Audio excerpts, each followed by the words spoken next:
Hey everyone, and welcome. Today, we're jumping into a topic that's way more than just an HR memo. We're talking about workplace ethics. We're going to explore how you can turn those vague, good intentions into a real, practical framework that helps build an amazing company. Let's get right into it. All right, let's kick things off with a little scenario for you. An employee regularly calls in sick, but you know for a fact they're actually just hitting the mall. So, is that an ethics violation? I mean, it seems kind of small, right? A little white lie, maybe? But this is exactly where workplace ethics get real, in these everyday dilemmas. And look, that small stuff, it absolutely matters. But it's also a tiny piece of a much, much bigger puzzle. Because a culture that kind of shrugs off those small ethical slips is where huge problems start to grow. And here's the key takeaway. A company's ethical foundation has a direct, measurable impact on its success. So let's start right there. This isn't just about feeling good or doing the right thing for its own sake. Nope. This section is all about why having a strong ethical core is genuinely one of the smartest business moves you can possibly make. Think about it. In today's market, being ethical is a total brand differentiator. We as consumers are way more informed now. We're watching, and we actively choose to spend our money with companies that have high ethical standards. You see it with brands like Starbucks, making their sustainable coffee a huge part of their story, or Lush with their recycled packaging. It's not just a nice-to-have, it's a serious marketing advantage. And the benefits? They create this incredible positive feedback loop. It all starts inside, right? You get more engaged and motivated employees, which naturally leads to higher morale and better productivity. That positive vibe then spills over into amazing customer service, which builds rock-solid brand trust. It even makes your company a magnet for the best talent, especially for millennials and Gen Z who really care about a company's values. It all just works together. Okay, if you need a hard number to really drive this home, here you go, 300%. A study by the Society for Human Resource Management, that's SHRM, found that the most ethical companies saw their stock outperform their competitors by a staggering 300%. Why? Well, it's because these companies have less turnover, they face fewer expensive lawsuits, and they build way deeper trust with customers and investors. It all adds up to a healthier bottom line. This proves ethics isn't a cost, it's an investment with a massive return. So we know it's a huge deal. But what are we actually talking about when we use the term workplace ethics? Let's dive into our next section and get a super clear definition.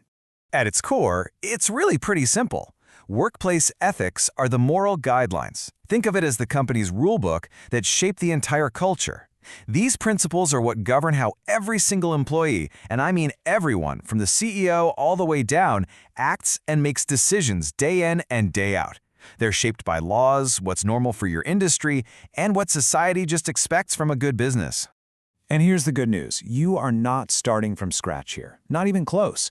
Most companies are already practicing basic ethics just by following the law. You know, things like workplace safety rules from OSHA or non-discrimination policies from the EEOC. Those legal requirements are the perfect foundation to build a much stronger, more complete ethical framework on top of. And you know, no matter what business you're in, the whole structure really rests on these four universal pillars. You've got fairness in how you treat people, accountability for your actions, integrity in keeping your promises, and responsibility to your team, your customers, and your community. These are the absolute non-negotiables. Okay, theory is great, but how do you actually put this into practice? This next section is your actionable guide. We're calling it your 6-step ethics blueprint. So here's the plan. First, you define your guidelines, you turn your big values into specific behaviors. Then, you develop a formal code of conduct so there's zero confusion. Step 3 is huge. Leadership has to lead by example, because what they do is way more powerful than what they say. Next, you train your staff on all of it. Critically, you have to be prepared to take action when rules are broken. And finally, remember, this isn't a one-and-done deal. You have to review and update it every year. Let's talk more about Step 2, because a written code of conduct is absolutely essential. It takes all the guesswork out of ethics. It needs to be crystal clear, not just about what people are expected to do, but also about what happens when someone crosses the line.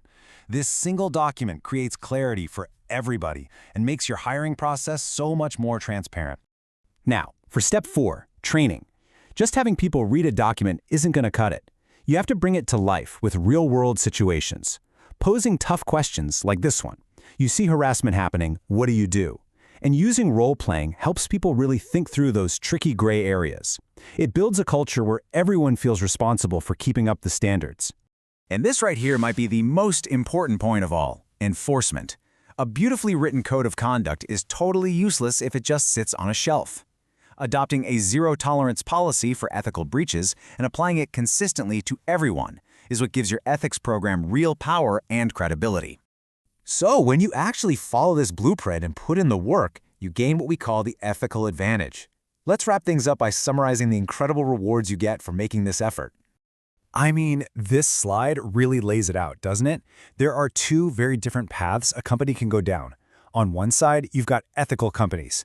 They attract the best talent, they're highly productive, and they build amazing brand trust. On the other side, well, it's a mess. You're dealing with high turnover, constant internal conflict, and you're always one step away from a PR nightmare. The choice is pretty stark. So we'll leave you with this final thought. It's really easy to write your values down and put them on your website or hang them on a poster in the break room. The real question is, are those values actually reflected in the daily actions of your company? Because that's where ethics stops being just an idea and truly comes to life.